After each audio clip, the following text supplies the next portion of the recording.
Hello, my friend. Today I will tell you another long-forgotten legend. Close your eyes and let the magic transport you to Middle-earth. Our journey begins.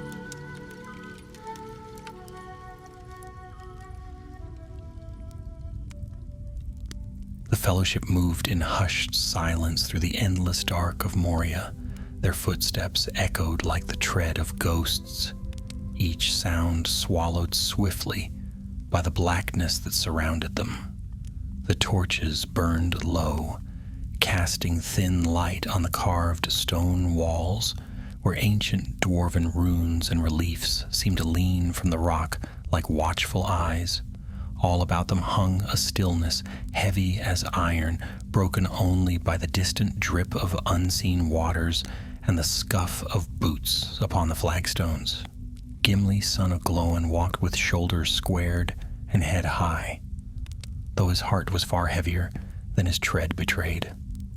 Every step into these forsaken halls brought him nearer to the truth he both longed for and dreaded.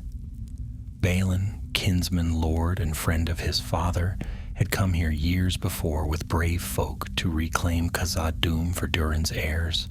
Long had Gimli dreamed that they had triumphed, that the halls rang once more with dwarven voices and the hammer song of smiths. But the emptiness, the dust, the webs, thick upon the lintels, all told another tale. Now the company reached a great doorway. The stone lintel was cracked, and the doors had been hewn down, as though by axes and great force. Beyond lay a chamber dim and vast. Gandalf lifted his staff, and white light spilled into the room, falling upon a bier of stone at its center. There, beneath a slab marked by runes, lay a tomb. Gimli halted as though struck. His eyes burned, and his breath caught in his throat.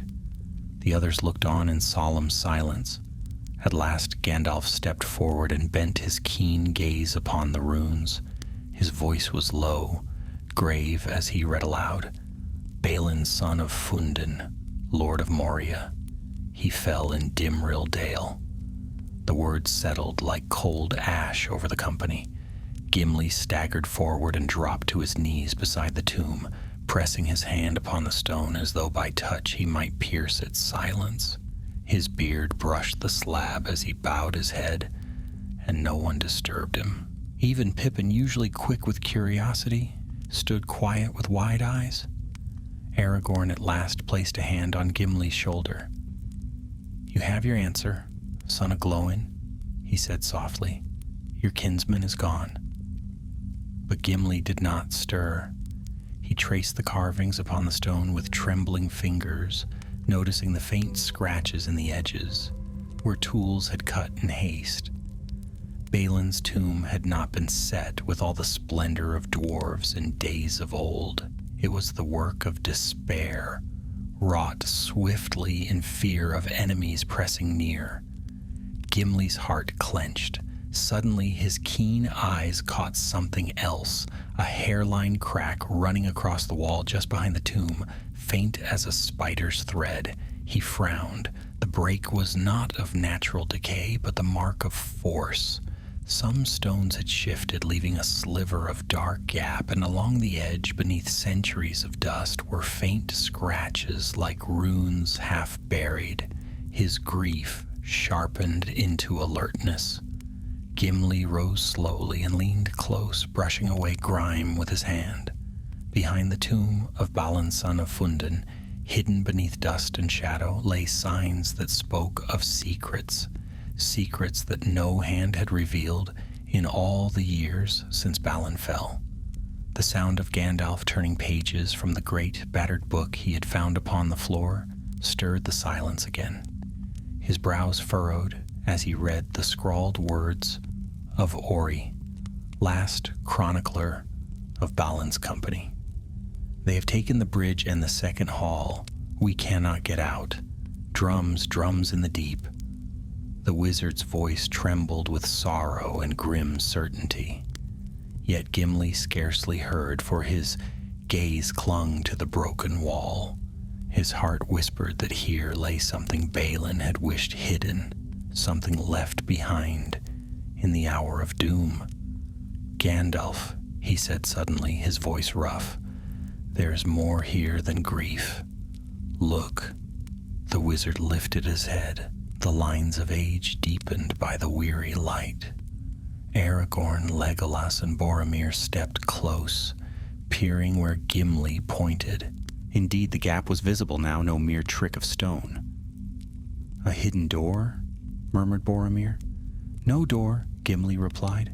"A breach, forced and then sealed again.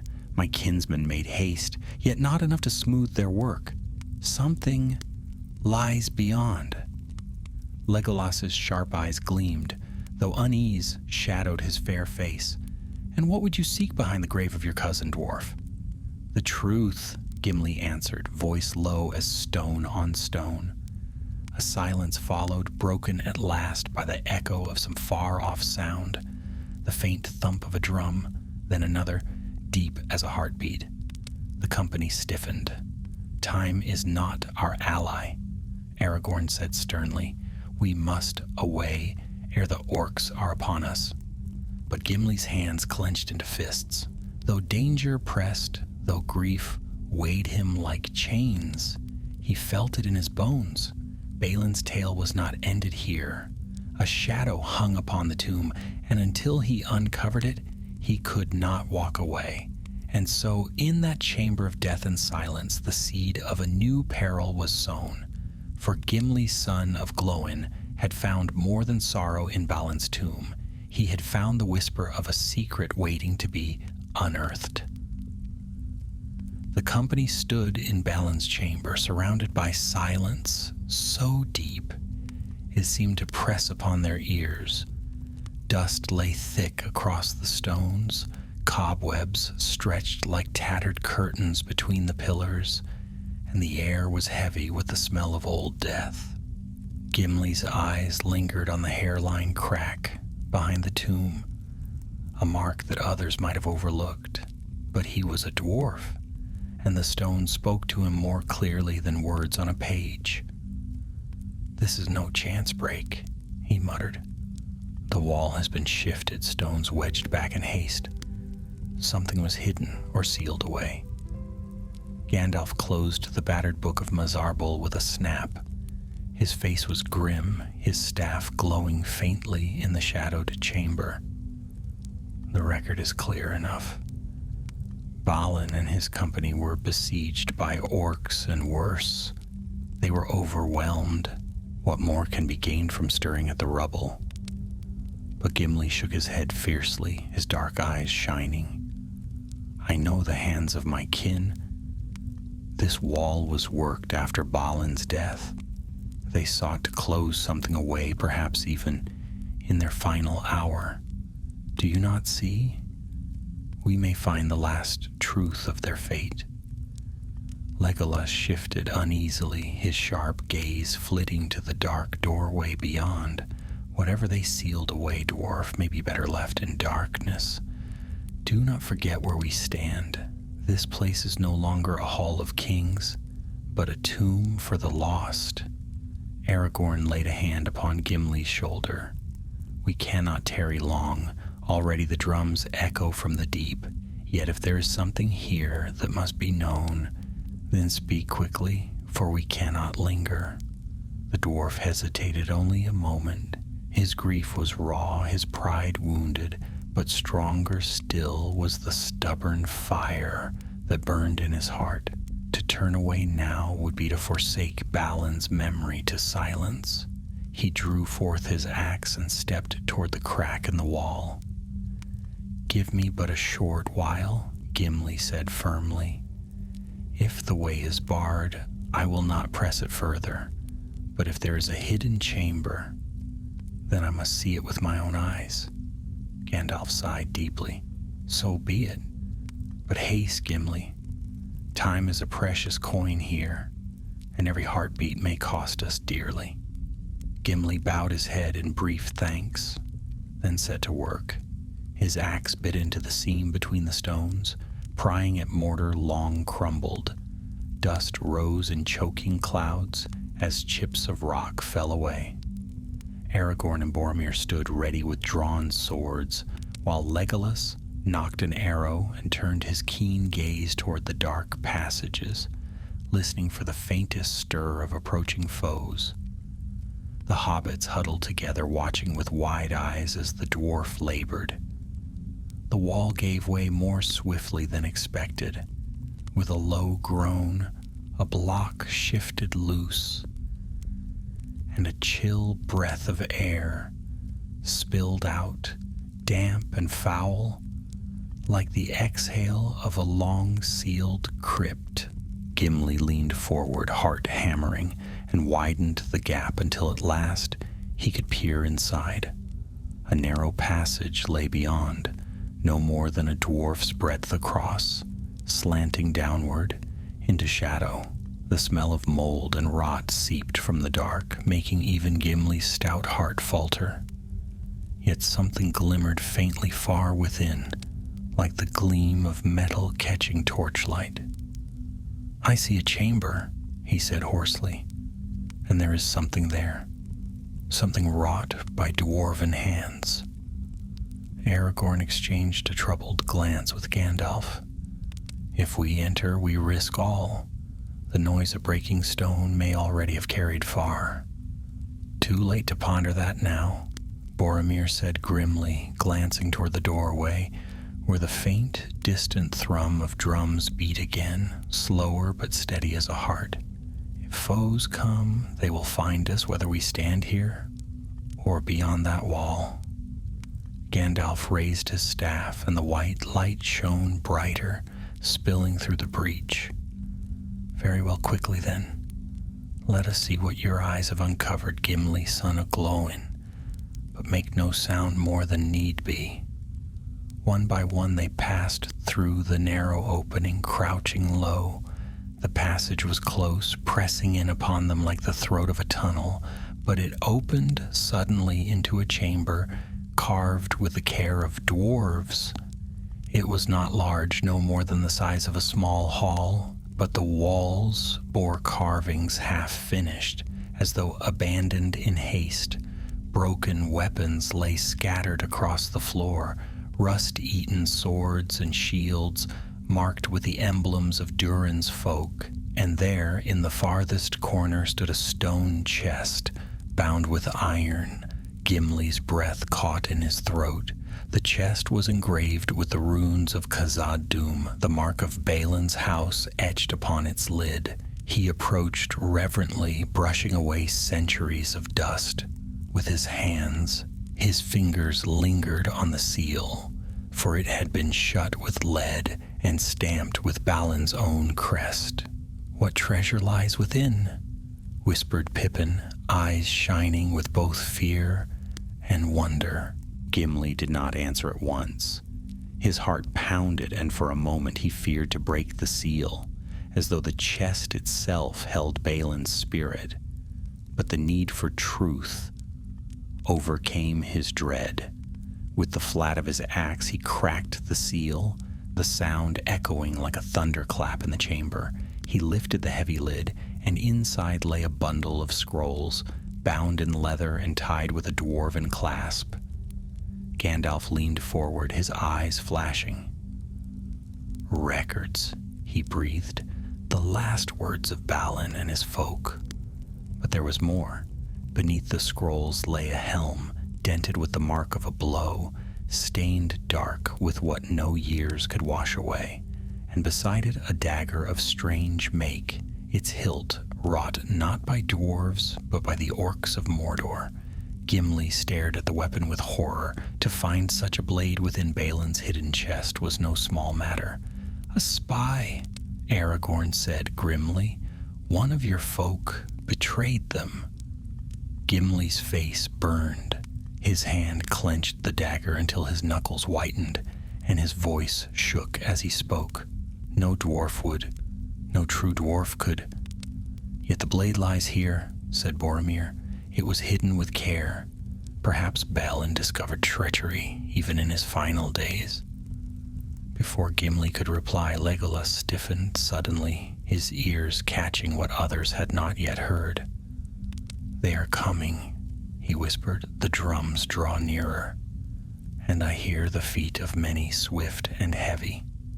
At once the company drew together. Aragorn and Boromir raised their swords, Legolas pulled his bowstring taut, and Gandalf lifted his staff high. The hobbits clung to one another, eyes wide. Gimli shut the chest with a slam and hoisted it into his arms, though the weight was great. His face was hard, his grief now forged into iron. "Then let them come," Gimli growled. "We will not leave Balin's truth to the darkness."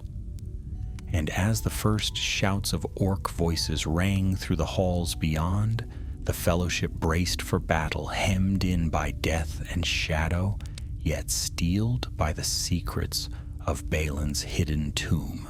The sound of the drums grew louder, echoing like thunder rolling through the black tunnels of Moria.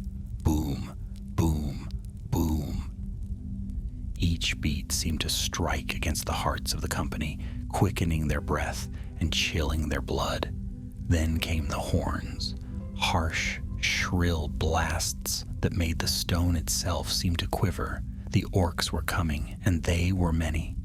"Back to the chamber of the tomb," Aragorn ordered, his voice firm, though his eyes flicked uneasily toward the dark passage. "We cannot fight them here, hemmed in by walls." "Agreed," said Gandalf, lifting his staff so that its white glow flared brighter. "Quickly now, we must reach the open hall beyond or be crushed like rats in a burrow." Gimli clutched the iron-bound chest to his breast, staggering slightly under its weight, yet he did not falter. His face was set like stone, his grief now hardened into determination. Balin's secret would not be left behind. Not to the orcs, not to the darkness. They hurried back through the narrow gap and into the chamber of Balin's tomb. The hobbits scrambled after them, gasping for breath, while Boromir and Aragorn covered their retreat, swords gleaming in the wizard's light.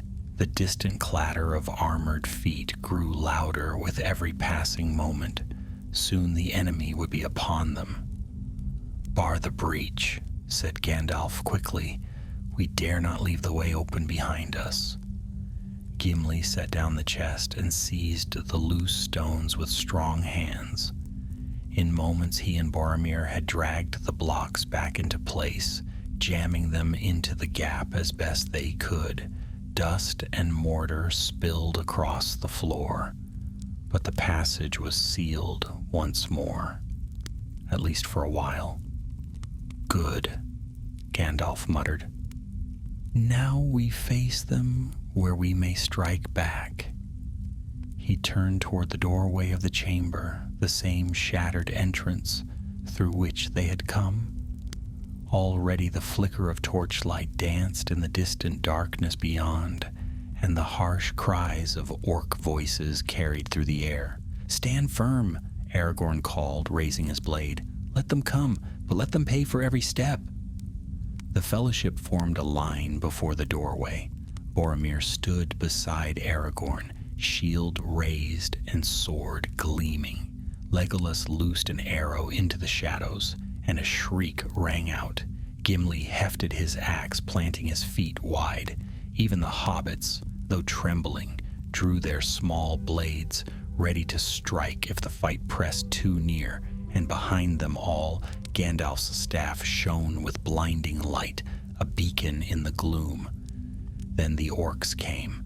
They surged through the doorway with guttural cries, black armor clattering, blades flashing. Their eyes gleamed with malice, and their foul breath filled the air with stench.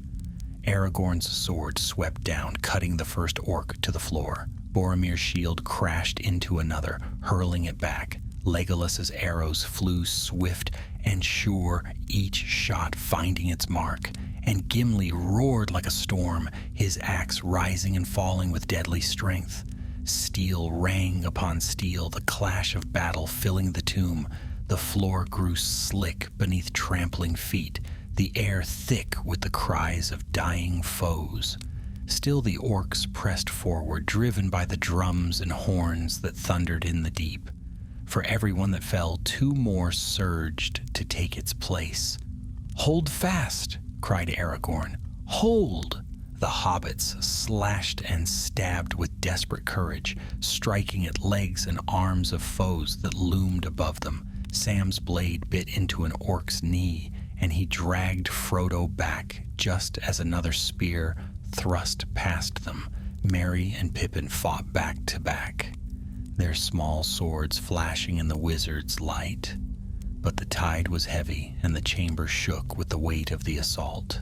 At last Gandalf raised his staff high and struck it upon the stone.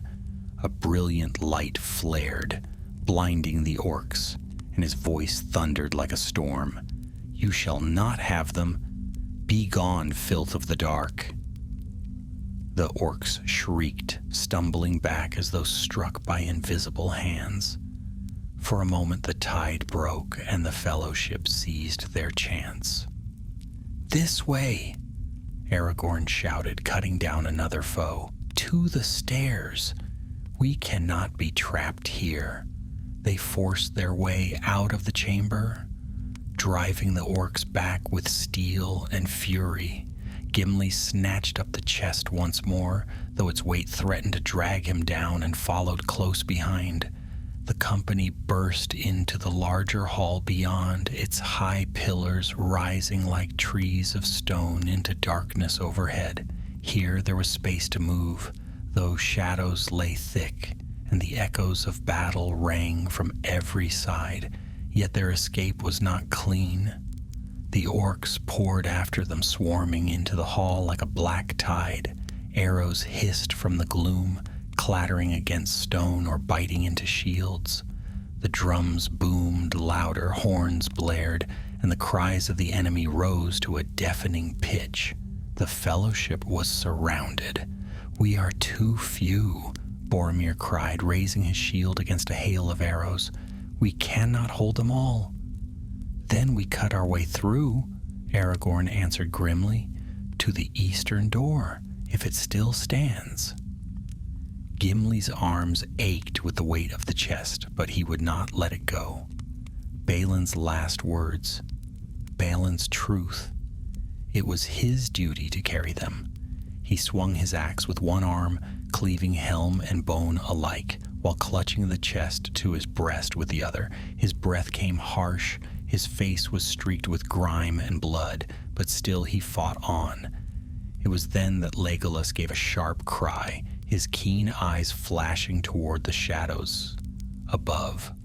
"Troll," he shouted, "a cave troll." The ground shook as it lumbered into view, towering above the orcs, its gray hide thick as stone, its eyes dull with malice. In its hands, it gripped a massive club, studded with iron, which it swung with earth-shaking force. The orcs roared with triumph at the sight of their monstrous ally. The fellowship drew back instinctively. Even Boromir blanched at the size of the creature, and Aragorn's hand tightened upon his sword hilt. "Stand fast," Gandalf cried. "It is but one. Do not break." The troll bellowed and charged, its footsteps shaking the very hall. Its club swept down, shattering a pillar and sending shards of stone flying. The company scattered, barely avoiding the crushing blow. Arrows from Legolas thudded into its hide, but though it roared in pain, still it came on. "Strike the belly," Gimli shouted, his voice like thunder. "The hide is softer there." With a roar, he hurled himself at the beast, axe flashing. The troll swung its club, and Gimli ducked beneath the blow, hacking deep into the creature's leg. Black blood spurted, and the troll howled with fury, kicking the dwarf across the floor. Gimli crashed against the chest, clutching it tight even as he groaned in pain. Aragorn and Boromir leapt to his aid, their blades slashing at the troll's flanks. Sam, desperate and fearless, darted forward with his short sword and stabbed at the beast's foot, earning a roar of outrage. Frodo was dragged back by Merry and Pippin just in time to avoid the sweep of the club. Gandalf's staff flared again, dazzling the orcs and striking terror even into the troll's dim eyes. Legolas's arrows found their mark at last. With a sharp cry, he loosed a shaft that pierced the troll's throat. It staggered, bellowing, and fell to its knees. Gimli, battered but unbroken, rose once more and with a mighty swing of his axe struck the final blow. The troll collapsed with a crash that shook the hall, its lifeless bulk sprawling among the slain orcs. A cheer rose from the hobbits, though it was cut short by the renewed roar of drums and the press of countless feet. For the victory was small, and the host of the enemy was not broken. More orcs poured into the hall, their eyes gleaming, their blades red with hunger. "We cannot stay!" Aragorn cried. "To the door! Now!" Gandalf lifted his staff, his voice thundering across the hall. "Fly, all of you! I will hold them back!" The Fellowship did not question. Gimli staggered forward with the chest, Aragorn and Boromir at his side, the hobbits running close behind. Legolas loosed arrow after arrow to cover their retreat, his bow singing in the darkness. The thunder of drums followed them, relentless and near. The secret of Balin's tomb had been uncovered, but the price of carrying it was far from paid. And as they fled through the halls of Moria, the shadow of something greater stirred in the deep, a darkness more terrible than orcs or trolls, waiting for its hour to strike. The company fled down the pillared hall, their footsteps echoing in frantic rhythm with the pounding drums. Boom, boom, boom. The sound seemed to chase them through the darkness, never faltering, never slowing, a relentless heartbeat of doom. Gimli's arms ached as though weighed with chains. Yet he would not release the iron-bound chest he bore.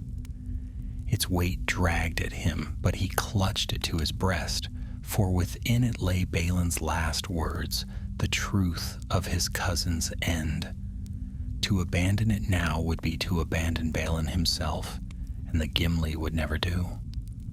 "Faster!" cried Aragorn, turning back for a moment to see Gimli stumble yet still push forward. "They are gaining!" Legolas darted ahead, light as a deer even in the gloom, his keen eyes seeking their path. "There!" he called, pointing toward a wide arch at the end of the hall. "A stairway down!" They reached the steps just as another wave of orcs spilled into the hall behind them. The torchlight gleamed upon black helms and cruel blades. Their shrieks rose like a storm, echoing from the walls, mingling with the crash of their boots. "Go!" shouted Boromir, raising his shield. He turned at the foot of the stair to hold the line while the hobbits scrambled down.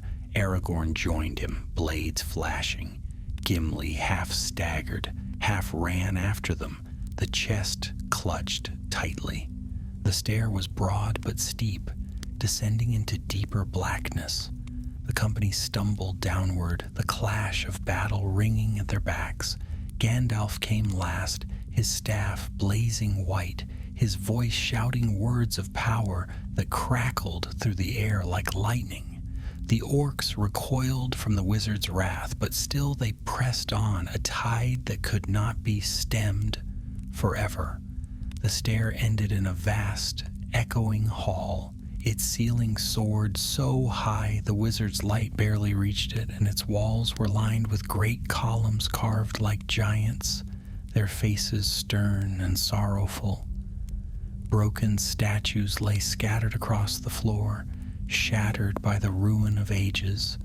Here the darkness was deep and the silence heavy, Yet the drums beat still, growing louder, as though the very stone pulsed with their sound. The fellowship hurried across the hall, their breaths ragged, hearts pounding. Gimli lagged behind, his steps slower, though his spirit burned bright. He thought only of Balin, of the chest in his arms, of the truth that had been hidden so long in shadow. But the enemy did not relent. Even as they crossed the hall, new cries rose from the side passages, and the gleam of eyes appeared in the gloom. Orcs poured forth from the shadows, cutting off the way behind and to the sides. The fellowship halted, encircled by foes. "They have us surrounded," Boromir said grimly, his shield rising once more. "Then we fight," Aragorn answered, his eyes blazing. But before the orcs could charge, a strange hush fell. The drums ceased, the horns were silent. The orcs themselves drew back, snarling but not advancing, as if some unseen terror held them in check. A chill swept the hall, and a sound like the sigh of fireless wind drifted through the darkness. Then from the depths of the shadows came a glow, red, fierce, and growing brighter with each moment. Gandalf's face blanched. He raised his staff, but his hand trembled. "A Balrog," he whispered. "It has awoken." The hobbits clutched each other, fear plain on their faces. Even Boromir, strong and bold, faltered at the word. Legolas's eyes widened, and he murmured in his fair tongue, his voice stricken with dread. But Gimli stood rooted, staring into the glow. A Balrog, a terror of fire and shadow, was coming. His arms ached, his breath burned in his chest, yet still he clutched the chest of Balin's truth. If this was to be their end, then at least he would not let Balin's memory be lost again to the dark. "Fly!" Gandalf commanded suddenly, his voice rising like thunder. "This foe is beyond any of you. Fly!" The company did not hesitate. They turned and ran, their footsteps echoing across the vast hall. The red glow brightened behind them, and a roar like burning thunder rolled through the air. The orcs scattered in terror, fleeing into the shadows, for they too feared what was coming. The fellowship raced onward through towering pillars and broken statues, down another flight of steps and into yet another hall. Gimli stumbled, nearly dropping the chest, but Aragorn caught his arm and hauled him upright. "Hold, Gimli. You cannot falter now." "I will not," Gimli growled, teeth bared, though sweat streamed down his face. "Not while Balin's truth is in my keeping." The hall opened suddenly into a great chasm, a gaping wound in the stone. A narrow bridge spanned it, no more than a slender arch of rock, without rail or wall, plunging into darkness on either side. Across the abyss lay another doorway, their only path to freedom. "There!" Gandalf cried. "Across, quickly!" One by one they hurried onto the bridge. Legolas leapt lightly across, reaching the far side in moments. The hobbits crept forward, clinging to one another, their eyes wide with terror as they stared into the abyss below. Aragorn and Boromir guided them, their swords drawn, their faces grim. Gimli came after, staggering under the weight of the chest, but steady of foot even upon the perilous span. Then the roar came again, and the hall behind them blazed with fire. The Balrog appeared, vast and terrible, its form shrouded in shadow yet crowned with flame. Its eyes burned like coals, and in its hands it bore a sword of fire and a whip of many thongs. The heat of its presence seared the air. The fellowship froze in terror, but Gandalf turned upon the bridge, staff in one hand, sword in the other. His face was stern, his voice unyielding. "Go on," he shouted to the others. "I will face it." "Gandalf!" Aragorn cried, but the wizard raised his hand in command. Fly, Gandalf thundered again. This is my task. Yours is to escape. The fellowship obeyed, though their hearts were torn. They hurried across the bridge, their eyes never leaving the figure of the wizard who stood alone against the fire and shadow. Gimli, staggering under the chest, was the last to cross. He turned once, just once, to look back, and the sight seared itself into his memory forever. Gandalf stood upon the bridge, small as a single stone against the mountain, yet unbowed. The Balrog loomed before him, terrible as storm and flame. The bridge shook as the creature stepped forward, its whip cracking like thunder, its sword blazing brighter than the sun. "You cannot pass," Gandalf said, his voice ringing clear through the hall. "I am a servant of the secret fire, wielder of the flame of Anor. The dark fire will not avail you, flame of Udun. Go back to the shadow. You cannot pass." The Balrog roared, and the hall shook with its fury. It struck with its sword, but Gandalf parried, his blade gleaming white. Fire and light clashed, sparks flying, stone shattering beneath the force. "Fly, you fools!" Gandalf cried, his voice carrying like a thunderclap. Then the bridge cracked, the stones split, and with a roar like mountains falling, the Balrog plunged into the abyss. But even as it fell, its whip lashed up, curling around Gandalf's legs. The wizard staggered, his eyes flashing with pain and sorrow. "Gandalf!" cried Frodo, his voice breaking, but it was too late.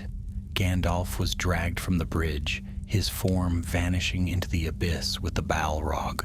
His last cry echoed through the hall, a command and a farewell. The fellowship stood frozen in horror, the loss striking them like a sword. But Aragorn's voice broke through hard and urgent. "Come, he gave his life for this. We cannot waste it." With heavy hearts they turned and fled through the doorway beyond, the drums fading behind them, the fire dimming. Gimli clutched the chest tighter, his eyes burning with tears that would not fall. Gandalf was gone. Balin was gone. Yet the truth of Moria remained in his keeping, and he swore in that moment that he would not fail them both. The fellowship stumbled into the cold air beyond the gates of Moria, the light of day blinding after the endless dark. But their hearts were heavy. Their hope dimmed. They had escaped, but at terrible cost. And Gimli, son of Glóin, bore not only grief for his fallen friend, but the weight of Balin's last secret, hidden within the iron-bound chest. The company staggered into the cold light beyond the east gate of Moria. The sky above was gray, veiled with drifting cloud, yet after the endless night beneath the mountains, it seemed a gift of the Valar themselves. The wind was sharp, carrying the scent of pine and snow from the slopes of the misty mountains, and it stung their eyes as though to wash away the shadows that clung to them. But no wind could wash away their grief. Gandalf was gone. The company stood in silence, bent with weariness, staring back toward the dark maw of the mountain. The doorway yawned, black and empty, a wound in the stone. No sound came from within, no drums, no horns, only silence. Yet that silence was heavier than all the clamor of Moria. At last Aragorn spoke, his voice rough with sorrow but steady as stone. "We must move on. We cannot linger here. Orcs may yet pursue us, and Gandalf's sacrifice will be for nothing if we are taken at the gate." Boromir turned on him fiercely. "Would you have us leave so quickly? Gandalf is..." His voice broke, and he clenched his fists, staring into the dark. "He is lost, and yet you would march on, as though nothing has passed." Aragorn met his gaze without flinching. "I would march on because something has passed. He gave his life so that we might escape. Shall we throw away his gift by waiting here to be slain?" Boromir fell silent, though his eyes still burned. It was then that Gimli spoke. He had said little since Gandalf's fall, for his heart was heavy with grief upon grief. Yet now he stepped forward, still bearing the iron-bound chest in his arms. His face was grim, his dark eyes burning with something fierce. "We cannot go forward blind," he said. "In this chest lies Balin's last record. Within it may be knowledge of what awaited him in Moria, knowledge of what broke his company and what we may yet face. We must open it." The others turned toward him, their sorrowed faces curious despite themselves. Even Frodo, who'd wept openly upon the hillside, lifted his eyes at the dwarf's words. "Here?" asked Aragorn, glancing at the open ground before the gate.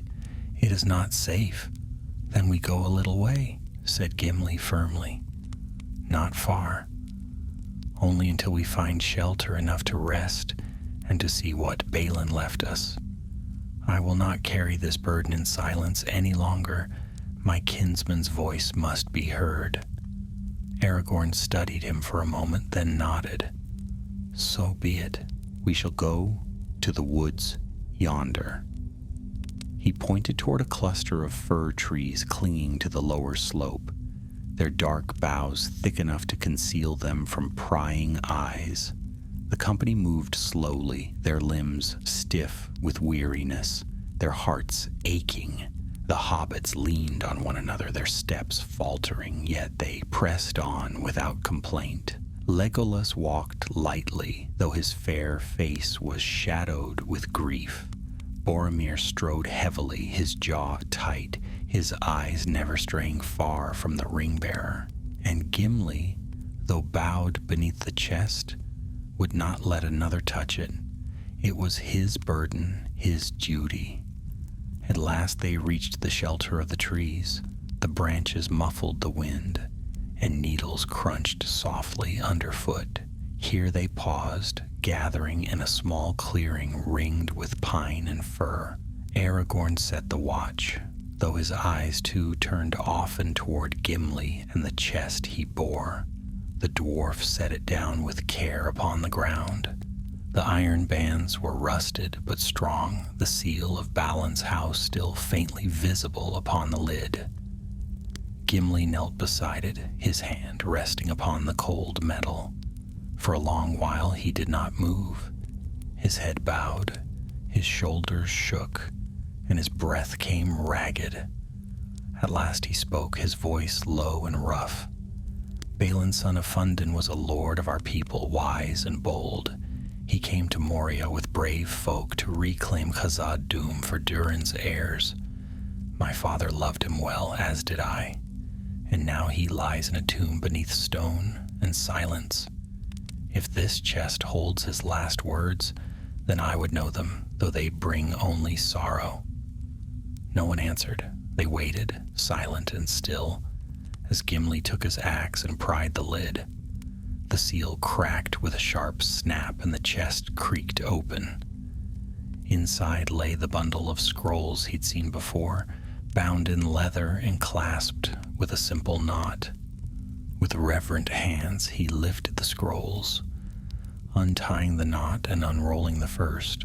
The parchment was brittle, the ink faded, yet the dwarven runes were still clear to Gimli's keen eyes. He began to read, his deep voice carrying softly through the trees. "To whoever finds this, know that Balin, son of Fundin, held the gates of Moria for 5 years. Long did we labor, and much was rebuilt. The halls rang with hammer song once more. We found Mithril in the deeps, though the orcs pressed us ever. Yet hope was strong. We believed the halls of Durin might shine again." Gimli paused, his eyes burning. For a moment it seemed as though he could hear the echo of hammers, the laughter of dwarves, the song of the forges. But the words grew darker. Then came whispers of betrayal. A hand within our company guided the enemy. Stores were found plundered, gates left unbarred, scouts led astray. We hunted long, but found no traitor. Still the orcs grew bolder, and at last, on a day of doom, they assailed us in number beyond counting. I, Balin, son of Fundin, fell beside Miramir, pierced by many arrows. My folk bore me within, but even as they laid me in stone, the enemy broke our halls. Ori and the last of our kin sealed this chest that none may forget. The scroll ended there, the words trailing into smudges, as though written in haste. Gimli's voice broke as he finished, and he lowered the parchment with trembling hands.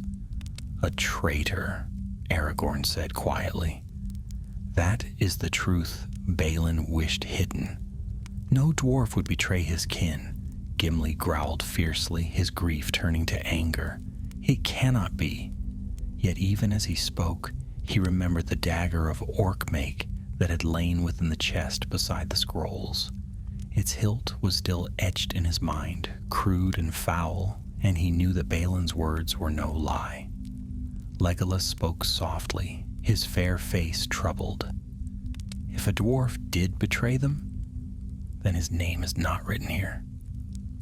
Perhaps Balin himself did not know. Boromir frowned. "And perhaps it is better left unknown. What use to us is this knowledge now? The traitor is long dead and Moria is lost. Let the dead keep their secrets." Gimli turned on him, his eyes blazing. "Would you speak so if it were Gondor's lord betrayed? If Denethor's halls were broken from within?" Boromir's face darkened, but Aragorn raised a hand. "Peace, both of you. We cannot change what has been, but this much we know. Moria fell not only to the might of the orcs, but to treachery within. That is a truth worth carrying, if only to honor the memory of those who stood loyal to the end." The company fell silent. The wind sighed through the trees, carrying with it the scent of snow and stone. Frodo spoke at last, his voice small but steady. "Gandalf said once that treachery can be found in every race, even among the wise, but courage too and loyalty. Balin's folk fought to the last. That is what we must remember." Sam nodded fiercely beside him. "Aye, Mr. Frodo's right. Best not to dwell on shadows, but on the light that still shines." Gimli looked down at the scrolls in his hands. His heart was heavy, yet Frodo's words touched him. Balin had not fallen in vain. He had fought with courage, even in betrayal, and his name would not be forgotten. He tied the scrolls once more and placed them carefully back into the chest. He set his hand upon the lid, and his voice was low but steady. "Rest, Balin, son of Fundin. Your truth is heard.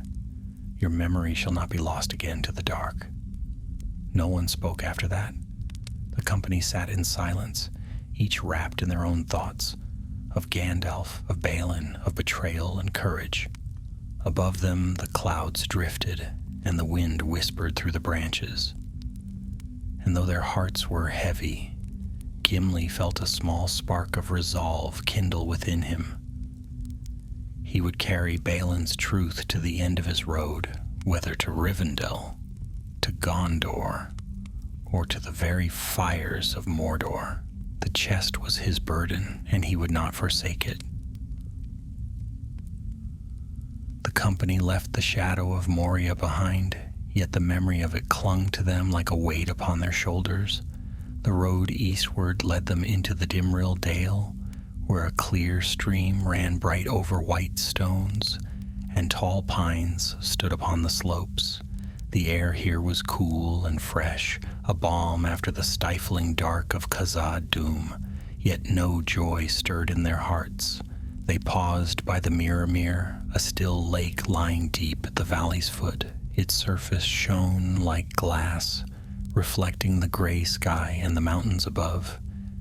Gimli led Frodo to its edge, his eyes filled with reverence despite his grief. "Here lies Keled Zaram, the mirror of Durin," he said softly. no one may look into it and not be changed? Frodo peered into the water and he gasped, for though he saw the mountains and the sky, he also saw a crown of stars shimmering far below, as though the very heavens lay within the depths. The sight filled him with wonder, though sorrow pressed heavy still upon his heart. Durin himself once looked here, Gimli whispered, and the crown of stars was set upon his brow. Ever after our people have held this place holy. Even Balin in his last days wrote of it with longing. His voice broke slightly and his hand rested upon the chest at his side. They did not linger long. Aragorn urged them onward, for he feared pursuit. Though the orcs of Moria had fled from the terror of the Balrog, still the wilds were not safe, and Sauron's servants moved everywhere in the world beyond. The path wound downward into the Dimrill Dale, and by nightfall they reached the edge of Lothlorien, where golden leaves drifted like coins upon the forest floor. There, at last, they found respite under the trees of the Golden Wood. The Galadrim met them with arrows drawn, for strangers were seldom welcomed lightly. But when Aragorn spoke the name of Galadriel, and Legolas added words in the fair tongue of the Eldar, the bows were lowered. The Lady of the Wood would hear of these travelers, they said, and she would decide their fate. So the fellowship was led into the heart of Lorien. Beneath the Malorn trees, with their silver-gray trunks and golden leaves, they felt a peace unlike any they had known since Rivendell. The air itself seemed gentler here, filled with soft light even beneath the stars. Yet sorrow lingered, for Gandalf was not among them. It was in the quiet of that night, as the hobbits slept upon soft beds of moss, that Gimli sat alone beside the chest of Balin. His axe lay across his knees, but his gaze was fixed upon the iron-bound box as though it were a living thing. He opened it once more, unrolling the second of the scrolls. The parchment was torn and stained. The letters hurried, but the words were clear enough to his keen eyes. "The traitor is known at last," it began, "though his name I will not write, lest this record fall into other hands. Yet know that he was of our kin, one who shared our halls and broke bread with us. He sold our strength for gold, for the promise of power. May Mahal judge him in fire everlasting. Still, we fight on, though our doom is sealed." Gimli's hand shook. His breath caught in his throat. A dwarf had betrayed them. Balin himself had written it. His people, famed for loyalty and steadfastness, had harbored a traitor in their midst. The thought was like poison in his blood. He bowed his head, his beard brushing the parchment. Shame and anger warred within him, yet beneath both stirred a deeper resolve. If Balin had endured treachery and still fought to the last, then Gimli would not falter now. He would carry this truth, bitter though it was, and he would see that his cousin's memory was honored. Aragorn's voice stirred him from his thoughts. The ranger stepped softly through the trees, his keen eyes glinting in the starlight. "You have found more?" he asked quietly. Gimli looked up, his face shadowed. "Aye. Balin spoke of the traitor." He would not write the name, but he confirmed it, beyond doubt. Aragorn's gaze was steady, yet sorrow lay within it. "I am sorry, Gimli. This wound cuts deep." Gimli's hands tightened upon the scroll. "It is a bitter thing, yet I will not hide from it. My people must know. If treachery can touch even Durin's folk, then let us face it with open eyes. Only thus can we guard against it again." Aragorn nodded slowly. "That is wisdom, though it comes with pain. Yet beware, Gimli. Such knowledge is dangerous. If spoken rashly, it may sow strife among your kin." "I know it," Gimli said grimly, "but I will not be silent.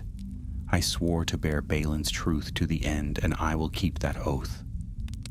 They fell silent for a time, the only sound the whisper of the leaves above. At last Aragorn laid a hand upon Gimli's shoulder. "Rest now. We will need all our strength in days to come." But Gimli did not rest. Long after Aragorn returned to his watch, the dwarf sat awake, the chest at his side, the scrolls upon his lap. He read them again and again until the words were burned into his memory. By morning, when the Galadrim came to lead them before the Lady of the Wood, Gimli's eyes were red with weariness, but his step was steady. He bore the chest as before, and none offered to relieve him of it, for they saw the fire in his gaze and knew that it was his burden alone. The fellowship was brought before Galadriel and Celeborn, the Lord and Lady of Lorien. They stood upon a high flet, the Malorn trees rising around them like pillars of living silver, their leaves shining gold in the morning light. Celeborn spoke first, his voice grave. "You come from Moria, yet Gandalf is not among you. Speak, for much I would know." With heavy hearts they told the tale of their passage through Khazad-dûm, of the orcs, the troll, and at last the Balrog. Celeborn's face darkened, and he cursed the dwarves for awakening such a terror. But Galadriel's gaze fell upon Gimli, and her voice was like soft water over stone. "No blame lies upon you, son of Glóin. You mourn both kinsman and friend, yet take heart. Even in shadow, light may endure." At her words, Gimli bowed his head, and tears he had long held back spilled at last. The grief of Balin's tomb and of Gandalf's fall flowed together, yet Galadriel's voice eased the weight.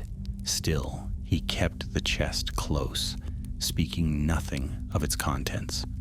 The time had not yet come to reveal what Balin had written. That secret was for his kin first, when the quest was done, but the words burned in his mind.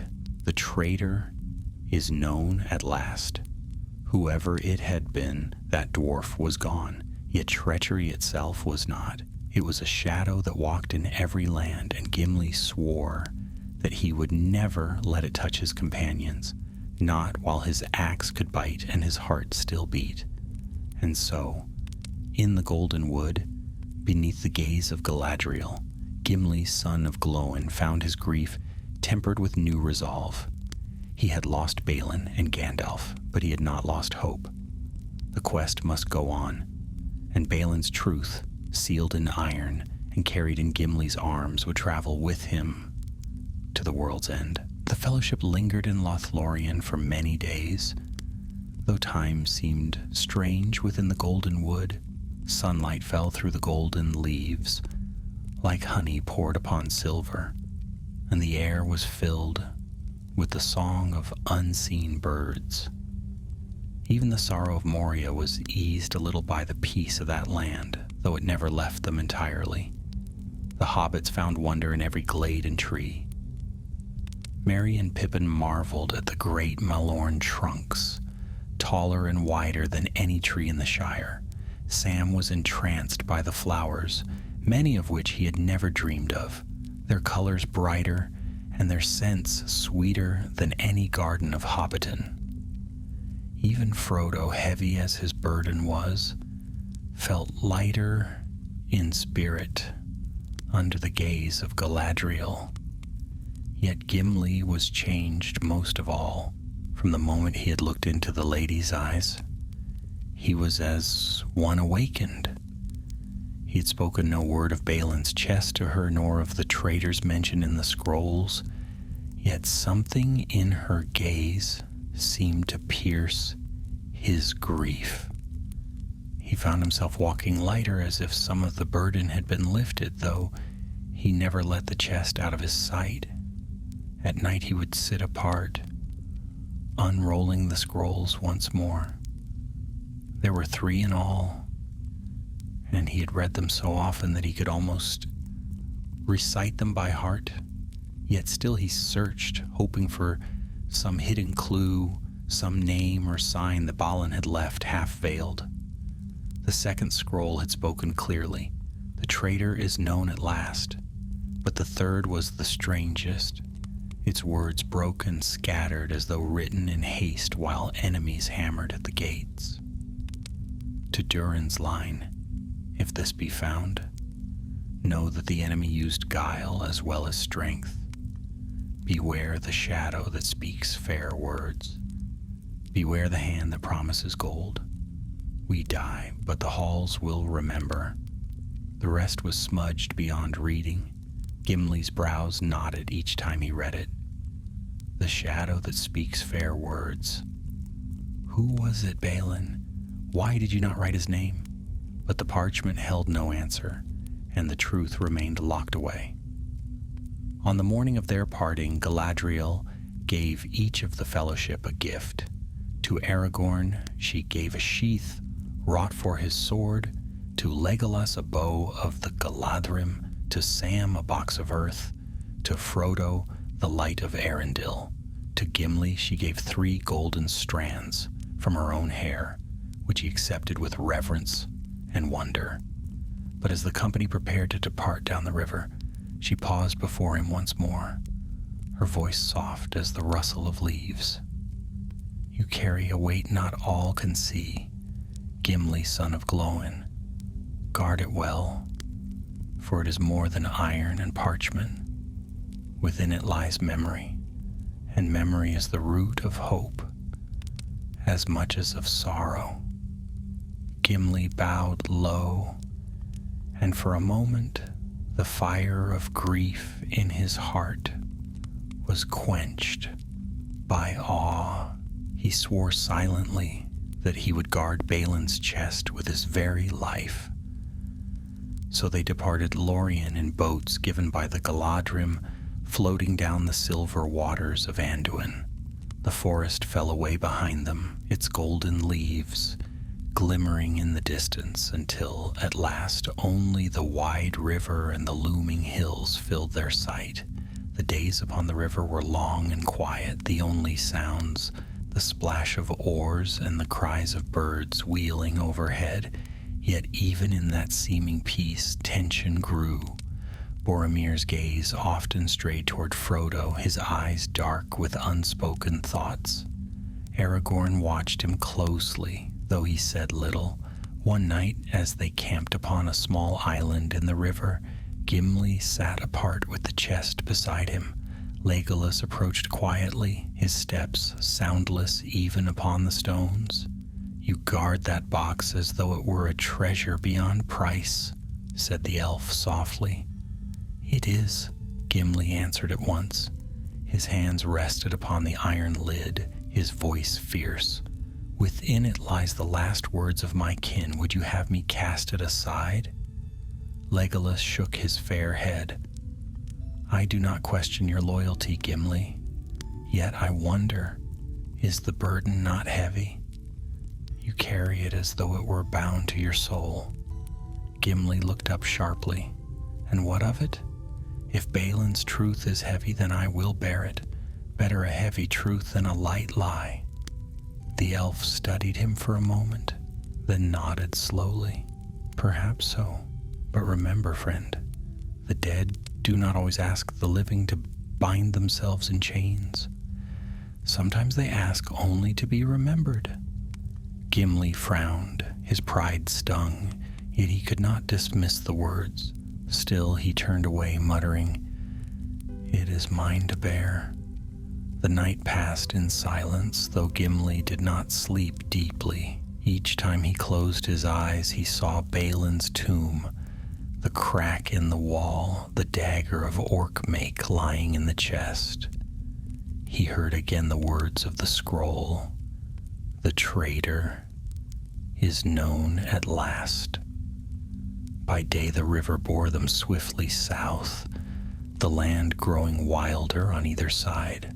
To the west rose tall cliffs crowned with dark woods. To the east stretched rolling plains where shadows seemed to linger even in the sunlight. One evening, as the sun sank red over the horizon, Aragorn called for the boats to draw together. His voice was grave. "We approach the falls of Rauros. Beyond lies the choice of our road, into Gondor or into the wilds of the east, but the river grows more perilous and foes may be near." Even as he spoke, a dark shape wheeled high above, the black form of a winged creature, its cry shrill and terrible. The hobbits cried out and ducked low in the boats. Legolas loosed an arrow into the sky, and the beast wheeled away with a scream, vanishing into the distance. "A messenger of the enemy," Aragorn said grimly. "He knows we are here." That night they camped uneasily, torches kept low. Gimli sat with his axe across his knees, the chest beside him. Boromir paced restlessly, muttering of Minas Tirith and the need for strength. Frodo sat apart, his hand upon the ring, his face shadowed with fear. It was then that Gimli felt the chest stir slightly beneath his hand. He froze, staring at it in disbelief, but no, it had not moved. It was his imagination, born of weariness and dread. Yet still he thought he heard a whisper, faint and distant, as though the scrolls themselves longed to be read again. He shook his head fiercely. "You are stone and parchment. Nothing more," he muttered. "I will not be ruled by shadows." Yet in his heart doubt stirred. Was the burden truly his to bear, or was it shaping him as surely as the ring shaped Frodo? The chest lay silent, cold, and heavy, but Gimli swore he felt its weight more than ever that night, pressing not only upon his arms, but upon his very spirit. And though he did not yet know it, the choice of their road would test him as sorely as any battle. The Fellowship drew near to Rauros, the great falls of the river Anduin. Even from miles away, the roar of the water reached their ears like the sound of distant thunder. The current grew swifter, pulling the boats along at a pace that made the hobbits cling to the sides in unease. The cliffs grew taller on either side, sheer walls of gray stone rising high above, their crowns veiled in mist. The company rowed steadily, though their hearts were heavy. They had come far from Rivendell, yet the road ahead was darker than ever, for Gandalf was gone, and the ring's shadow grew with each passing day. Boromir became restless as they neared his land. Often he spoke of Minas Tirith, of the white city gleaming upon the mountain, of its walls that had withstood countless foes. His voice was filled with pride, but also with longing, as though he already heard the call of his people. "Why do we linger?" he said one evening, as they camped by the shore. "Every day we wander in the wild is a day wasted. Minas Tirith stands in need of strength, and strength we bear. With this ring..." Aragorn cut him off sharply. "We have spoken of this before. The ring cannot be used. Did Gandalf not warn us?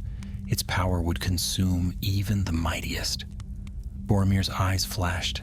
"And yet we drift, aimless, while Sauron gathers his hosts. You would lead us into the wilderness, into shadow, while the fate of men hangs upon a thread?" Legolas laid a hand to his bow. "Speak not against Aragorn. He is Isildur's heir, and his word has weight." Boromir turned away, his jaw tight. He said no more that night, though his eyes lingered upon Frodo with a look that troubled even the hobbits. Gimli watched all in silence, the chest of Balin beside him. He felt the strain pulling at the Fellowship, the ties that bound them fraying one by one. The memory of the traitor in Moria weighed heavy on his heart. Could such a betrayal happen again, here among his new companions? He looked at Boromir, and though he would not judge hastily, a dark seed of doubt had taken root. The next morning they reached Ammenhen, the hill of sight. Here the river split, one branch falling in thunderous Rauros, the other winding eastward.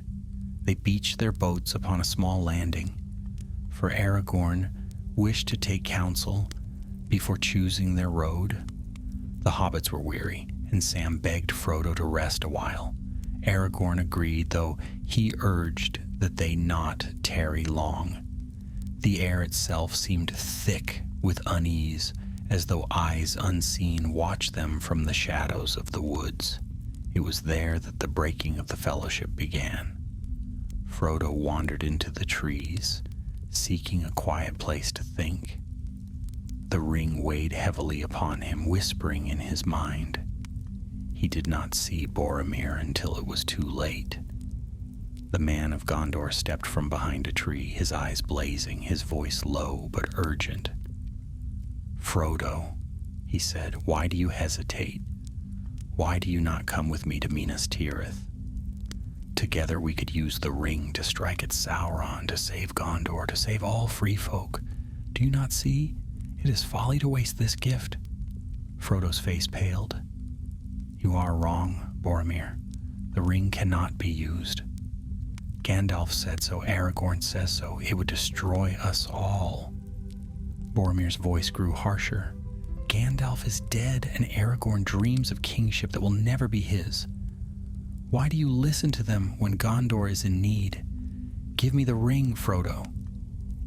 He reached for Frodo, but the hobbit slipped away, terror in his eyes. The ring burned against his chest, and in desperation he put it on. At once he vanished, and Boromir stumbled forward, his hands clutching empty air. "Frodo," he cried, his voice breaking with rage and despair. "Frodo!" But Frodo was gone. The company was thrown into chaos. Merry and Pippin searched wildly, calling Frodo's name. Sam's heart told him what had happened, and he ran blindly toward the river.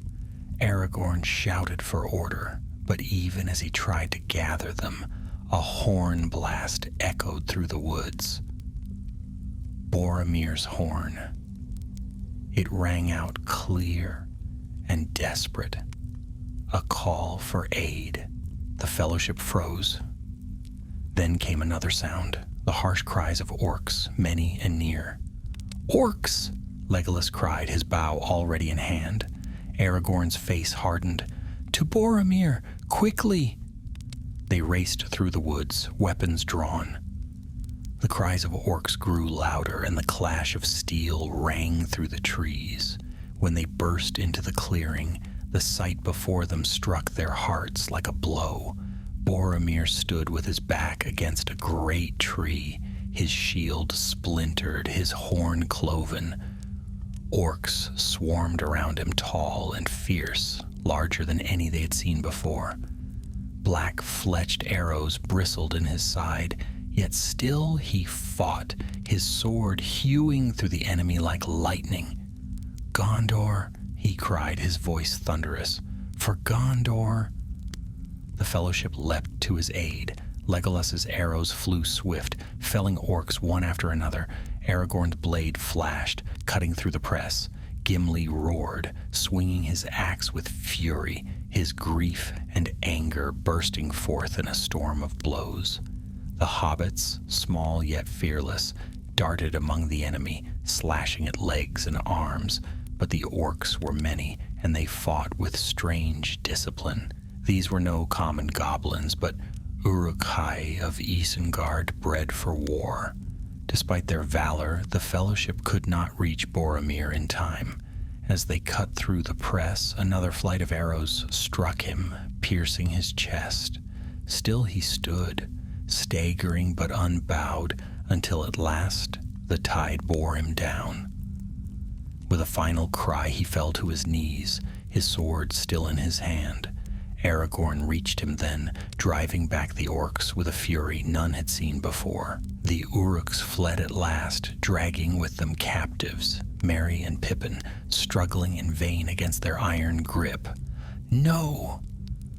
Aragorn cried, but they were gone into the trees. The clearing fell silent save for the heavy breaths of the company.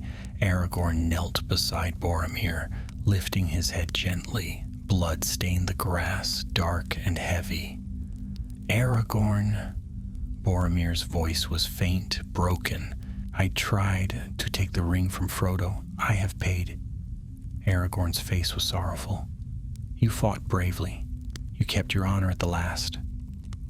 Boromir's eyes dimmed, but his voice was steady. Save Minas Tirith. Save my people. His hand fell limp, and his breath ceased. The company bowed their heads in silence. Even Gimli, hardened by grief, felt tears burn his eyes. At last Aragorn rose, his face set with sorrow and resolve. We cannot stay. Frodo has gone to Mordor, and the ring with him. Merry and Pippin are taken. We must choose our path, and swiftly. Gimli laid his hand upon the chest at his side. Then let me bear this still. Balin's truth will not be lost, though all else may fall. Aragorn nodded. So be it, but remember, Gimli, your burden is heavy, and you must not let it break you. The dwarf met his gaze with fire in his eyes. It will not break me. I have sworn it. So the fellowship was broken. Frodo and Sam were gone into Mordor, Merry and Pippin taken by orcs, Boromir fallen.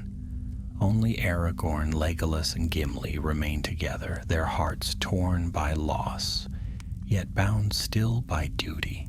And Gimli bore with him not only the memory of his fallen companions, but the chest of Balin, heavy with secrets that might yet shape the fate of his people. The days that followed were grim and weary. Aragorn, Legolas, and Gimli pursued the Uruk-hai, who had taken Merry and Pippin, running without rest across the fields of Rohan. The land stretched wide and open, endless grasslands rolling beneath a pale sky, with distant hills rising like dark waves on the horizon. The three companions pressed on tirelessly, yet their hearts were heavy. Boromir was dead, Frodo and Sam gone into Mordor, and Gandalf fallen in Moria. Only three remained of the fellowship, and their road was filled with peril. Still they did not falter.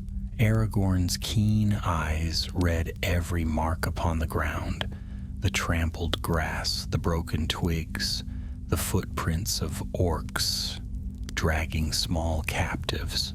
Legolas moved swift as wind, his bow ever ready, his ears attuned to the faintest sound.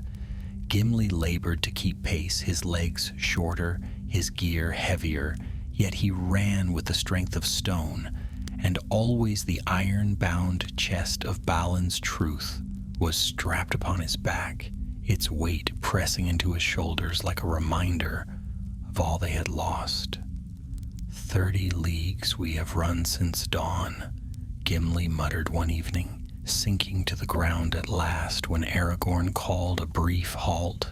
His breath came hard, though his pride would not let him show weakness. Even the stone of the mountains would wear thin at this pace. Legolas, who stood as though he had scarcely broken a sweat, glanced down at him with a faint smile. Your endurance is great, son of Glóin. Few of your kin could match it. Gimli snorted, though a flicker of pride stirred in his heart. Say rather that my kin are wise enough not to race across the plains without a horse beneath them, yet still I run, for my friends are in peril. Aragorn knelt nearby, studying the ground where the orcs had passed. His face was grave. They drive the hobbits hard, but not to death. That gives me hope. Yet we must not slacken our pace. Each hour is precious. So they pressed on day after day through sun and moonlight across the vast grasslands of Rohan. Their feet grew sore, their limbs weary, yet their spirits burned with determination. Gimli bore his chest as he bore his axe, with stubborn pride, and though he longed to set it down, he never did. At night, When they paused briefly for rest, he would loosen the straps and lay the chest beside him. Often he traced the runes carved upon its lid, whispering Balin's name beneath his breath. The others seldom spoke of it, for they saw how fiercely Gimli guarded it. Yet Aragorn's eyes lingered on it sometimes, and Legolas, curious though respectful, often glanced toward it in silence. On the third night, as they camped beneath a line of low hills, Gimli opened the chest once more. He unrolled the last scroll, the one smudged and torn, and read it again in the firelight. The words were faint, broken, but they gnawed at his mind. Beware the shadow that speaks fair words. Beware the hand that promises gold. He muttered the lines over and over as though repeating them might yield their meaning. Who was this shadow? What gold had been promised? And why had Balin refused to write the traitor's name? At last Aragorn spoke, his voice quiet but firm. You turn those words in your mind too often, Gimli. They will give you no peace. Gimli looked up sharply. Would you have me forget them? Balin died betrayed. My kin fell, because one among them sold their loyalty for gold. That truth burns in me like fire. I would not have you forget, Aragorn said steadily, but neither would I have you let it consume you. The traitor is dead and the halls of Moria are lost. You live and your road lies ahead. Do not let the shadows of the past bind your steps. Gimli's eyes smoldered, but he said no more. He rolled the scroll and placed it back within the chest, shutting the lid with a snap. Yet even as he lay back upon the ground, sleep would not come easily. The next day brought new trials. They crossed wide plains where the sun beat down hot and merciless, and no water was to be found. Still they ran mile after mile the tracks of the orcs ever before them. The land seemed endless, the sky vast, and the hope of catching their quarry faint. At last, upon the fourth evening, they spied smoke rising upon the horizon. Aragorn quickened his pace, his eyes narrowing. Something is amiss. Orcs are near. They crested a hill and beheld a grim sight. The orcs lay slain in heaps, their black bodies sprawled across the grass. Broken spears and trampled banners marked the place of a great battle. Riders of Rohan, Legolas murmured, his keen eyes noting the hoof prints that circled the field. They fell upon the orcs in force. Gimli's heart sank. And the hobbits? Do you see any sign of them? Aragorn searched the field long, his eyes darting from mark to mark. At last, he shook his head. No bodies of halflings lie here. The riders may have taken them, or they may have escaped. Gimli exhaled, relief mingled with dread. Then there is still hope. It was then that the sound of hooves thundered across the plain. From the south came a company of horsemen, swift and strong, their spears gleaming in the sun, their banners streaming like fire. At their head rode a tall man, golden-haired, his helm shining. The riders of Rohan, Aragorn said quickly. Stand fast, but keep your weapons lowered. The horsemen encircled them in a storm of hooves and dust. Spears lowered, eyes glinted sharply as they beheld the three strangers. The golden-haired rider dismounted and stepped forward, his bearing proud. I am Eomer, Marshal of the Riddermark, he said sternly. Who are you, and what business have you in the lands of Rohan? Aragorn stepped forward, his head held high. We are friends of Middle-earth.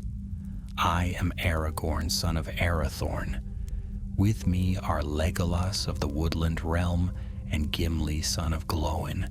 We pursue the servants of the Dark Lord who have taken our friends captive.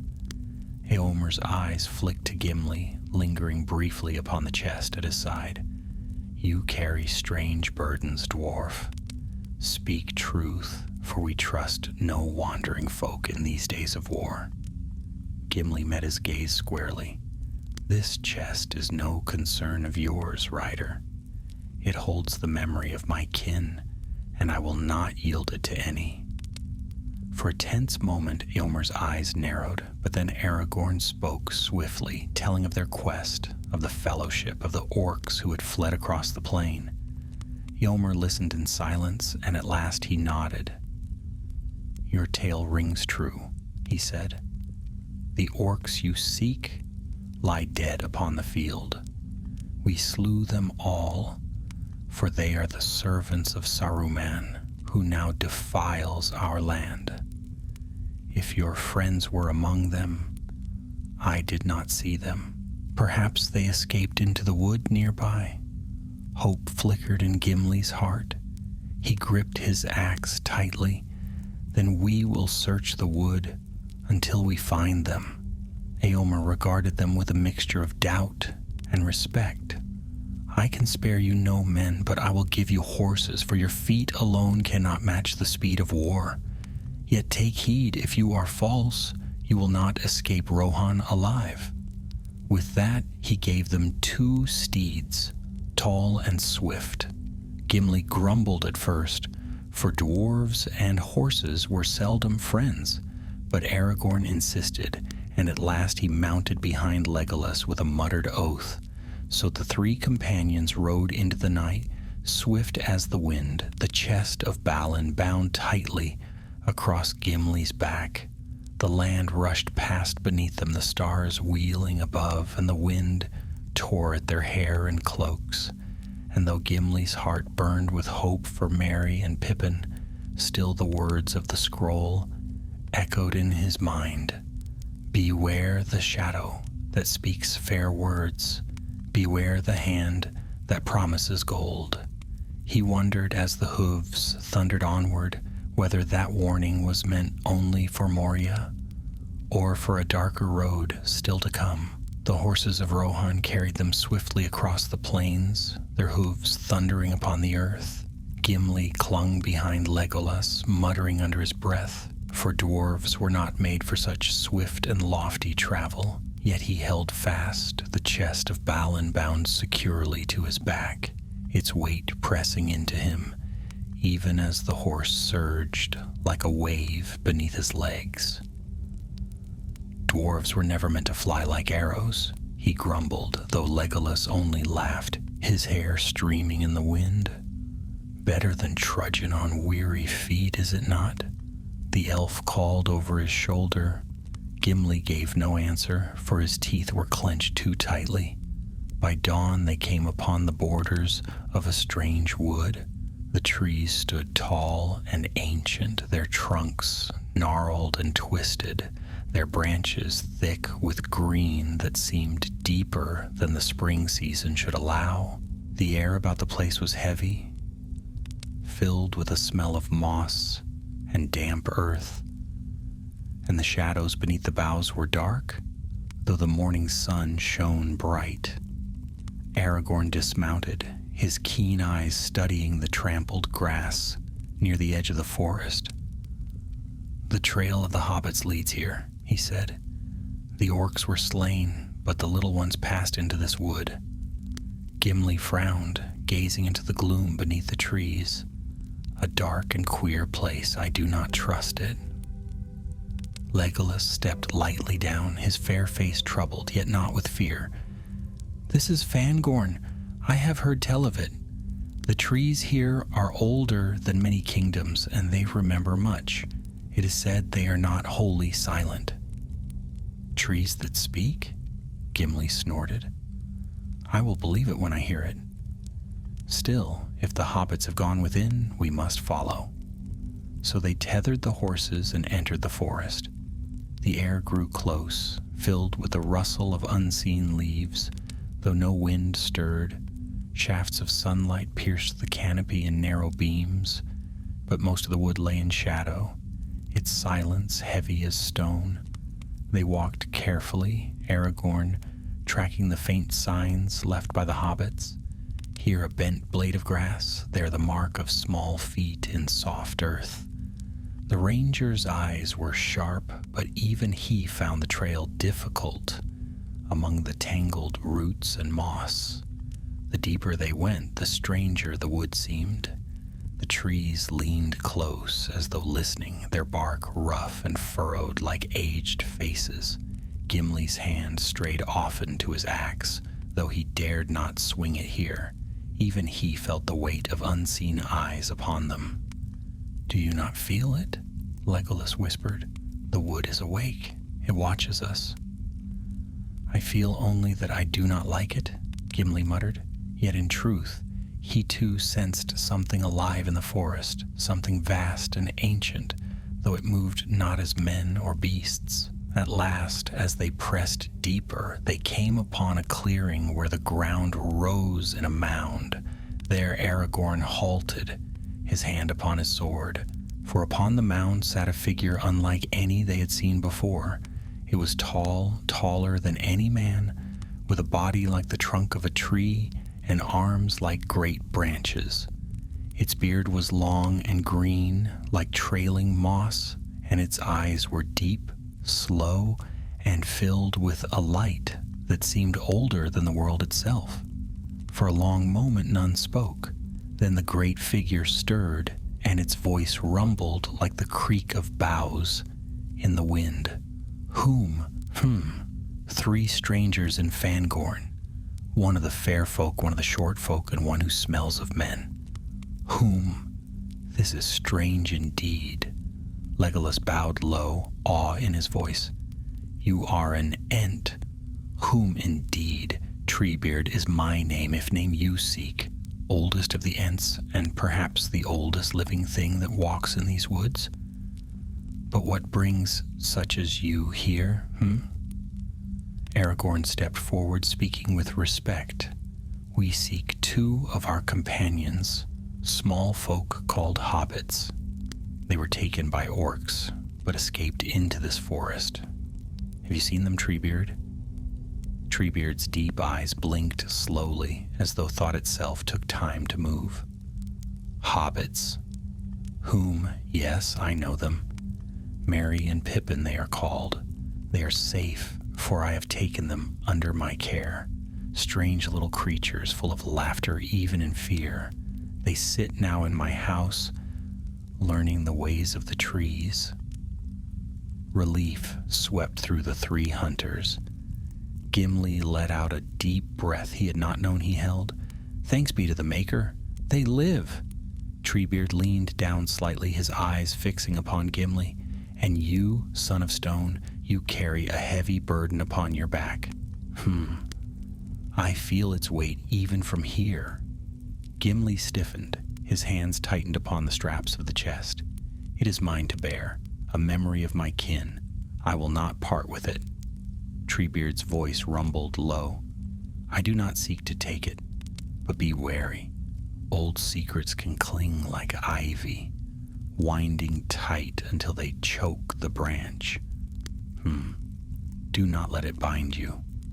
Gimli said nothing, though unease stirred within him.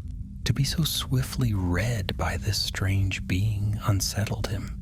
Yet he would not yield his burden to any, not even to an ancient shepherd of trees. Treebeard led them then to his dwelling, a hollow in the roots of a mighty oak, where cool water flowed from a spring. There, to their joy, they found Merry and Pippin safe and unharmed, their eyes bright with wonder as they sat upon great roots, drinking a draught of Entish water. "Gimli, Legolas, Strider," Merry cried, leaping up. "You found us." Pippin grinned, his face flushed. "And you'll never believe it, these trees talk and walk, and Treebeard's the oldest of them all." Their relief was great, and for a time sorrow lifted from their hearts. They listened as Merry and Pippin told of their capture, of the march with the orcs, of their desperate escape into Fangorn, and of Treebeard's timely rescue. Yet even in that glad reunion, Gimli's thoughts returned to Balin's chest. He set it beside him as they rested, but his eyes seldom left it. The Ent's words echoed in his mind. Old secrets can cling like ivy. That night, beneath the dark boughs of Fangorn, Gimli dreamed. He saw Balin's tomb, the crack in the wall, the dagger of Orkmake gleaming within the chest. He heard the drums of Moria and the roar of the Balrog, but louder still was a whisper, faint yet sharp. Beware the hand that promises gold. He woke with a start, his beard damp with sweat. The chest lay heavy against his side, silent and still. Yet in his heart he wondered if Treebeard had spoken true, if the burden he carried might one day bind him more tightly than any chain. Still, as dawn broke and the company prepared to depart from Fangorn, Gimli strapped the chest once more to his back. For oath and honor bound him, and no shadow of doubt would sway him from that path. And so they rode out of Fangorn, with Merry and Pippin safe beside them, their hearts lightened by reunion, yet still shadowed by the knowledge of war. For Saruman stirred in Isengard, Sauron's eye searched the land, and the world of men trembled on the brink. And through it all, Gimli bore the iron-bound chest, heavy with the truth of Moria, its secrets still sealed, waiting for the day they must be spoken aloud. The days that followed their passage through Fangorn were filled with swift-moving tides of war. Rohan stirred like a hornet's nest, for Saruman's hosts had spilled forth from Isengard, burning and ravaging the mark. Aragorn, Legolas, and Gimli rode with the riders of Rohan to Helm's Deep, where the great battle would decide the fate of the kingdom. Through it all, Gimli kept Balin's chest close, even in the press of battle, when axe met blade and shield, splintered under the weight of Orc and Uruk-hai. The chest never left his side. He fought with it strapped upon his back, its weight like stone, but his will like iron. And though Legolas jested that the dwarf seemed to carry both a mountain and a forge with him, Gimli only grunted, "This mountain I will bear until my road ends." At Helm's Deep, where the walls of the Hornburg rang with a clash of steel, Gimli fought beside Aragorn until dawn broke. The Uruk-hai were thrown down, swept away by the flood from Isengard and the swords of the riders. Though weary, he stood unbowed, and when the morning sun rose upon the field of victory, the chest still lay safe upon his shoulders. Yet even in triumph the words of the scroll haunted him. Beware the shadow that speaks fair words, beware the hand that promises gold. He watched men quarrel over spoils, he heard whispers of power and oaths broken, and he wondered if Balin's warning was not only of Moria, but of all the world in these dark days. The road led them onward into Gondor. At Pelennor Fields, Gimli saw the hosts of Mordor pour forth, dark as storm clouds, filling the plain with fire and ruin. He fought bravely, his axe cleaving helm and shield, and the chest thudded against his back as he battled among the ruin of the White City. But it was in Minas Tirith, after the victory was won and Sauron's shadow at last broken, that Gimli found the moment he had long carried the chest for. The surviving fellowship gathered in the great hall of the king. Aragorn now wore the crown of Gondor, and the banners of the west streamed in the wind. Legolas stood tall at his side. The hobbits were honored by all, and Gandalf, returned from shadow as the White Rider, watched with eyes that had seen both despair and triumph. When the feasting was done and the hall grew quiet, Gimli rose. He bore the chest before him, his steps steady, his face grave. All eyes turned toward him as he set it upon the stone floor with a heavy thud. "My lords, my friends," Gimli said, his deep voice carrying through the chamber. I have borne this burden since Moria. Within lie the last words of Balin, son of Fundin, my kinsman, who fell in Khazad-dûm with all his folk.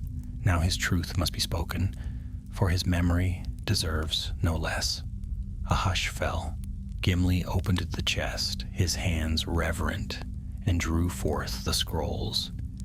He unrolled the first, and his voice was steady as he read Balin's words, the tale of their hope, their rebuilding, and their despair as the orcs pressed harder. He read the second, and his voice grew heavier, speaking of betrayal, of a traitor within, and at last he read the broken third scroll with its warning. Beware the shadow that speaks fair words. Beware the hand that promises gold. When he finished, silence lingered. The hobbits shifted uneasily, their eyes wide. Legolas stood with brows knit, thoughtful. Aragorn's face was grave, and Gandalf's eyes burned with deep sorrow. Thus Balin's company fell, Gimli said, rolling the scrolls with care. Not only by the might of orcs, but by the hand of one who betrayed his kin. He left no name, and so the traitor is lost to shadow, but the truth remains. Even the strong may fall when treachery creeps within. I swore to bear this truth to the end of my road, and now it is spoken. Aragorn rose, his voice solemn. You have done well, Gimli, son of Glóin. Balin's memory is honored, and his tale will not be forgotten. The warning he gave will serve all who hear it. Gandalf stepped forward, his staff gleaming in the firelight. It is a bitter truth, but a needed one. For treachery is the weapon most feared by the enemy, and it can be found in every heart that yearns for power. Balin saw this in his final hour, and his wisdom will endure, because you carried his words. Gimli bowed his head. Relief mingled with sorrow. At last, his burden was lifted. The chest lay open, no longer a secret, no longer a weight hidden in shadow. His oath was fulfilled. Later, when the hall had emptied, and only the fellowship remained together, Mary spoke softly. It must have been heavy, Gimli, carrying that chest all this way. Gimli chuckled, though his eyes were moist.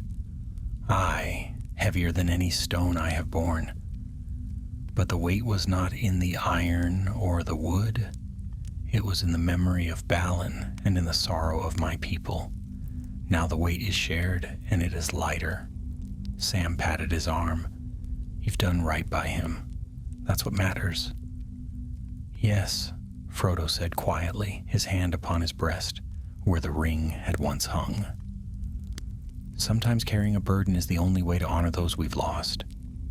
Gimli met his gaze, and in that moment he felt a bond with the hobbit, for both had borne heavy loads that few others could understand. He smiled, a small but true smile, and raised his head high. When at last Gimli returned to Erebor after the War of the Ring, he brought the scrolls to dying Ironfoot and the dwarves of the Lonely Mountain. In the great hall of his people, before lords and warriors, he read Balin's last words aloud. And though sorrow filled every heart, pride too burned bright, for Balin's courage was remembered, and his name was honored. The chest was placed in the treasure halls of Erebor, not as gold to be spent, but as memory to be kept. And Gimli, standing tall before his kin, felt the weight at last lift fully from his shoulders. He had found more than sorrow in Balin's tomb. He had found the truth, harsh though it was, and he had borne it across shadow, war, and fire. In the end, he had given his cousin's voice to the world, and that was a treasure greater than Mithril.